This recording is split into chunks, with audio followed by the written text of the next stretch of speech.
Եկեղեցու վերաբերյալ Փաշինյանի խոսույթները վերլուծելով ես հանգել եմ այն մտքին, որ նա նպատակաուղղված արշավ է սկսել եկեղեցու դեմ եւ դա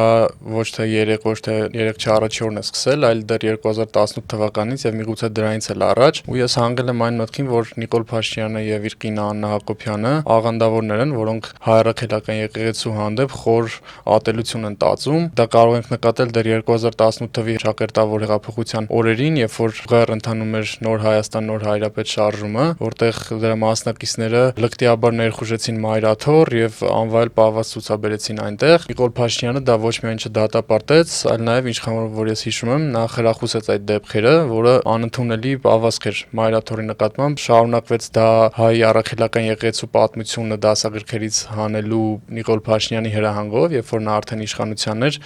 ու մեր նոր սերունդները զրկվեցին այդ իրավունքից, որը որ մենք ենք ունեցել հայ առաքելական եկեղեցու պատմությունը ուսումնասիրելու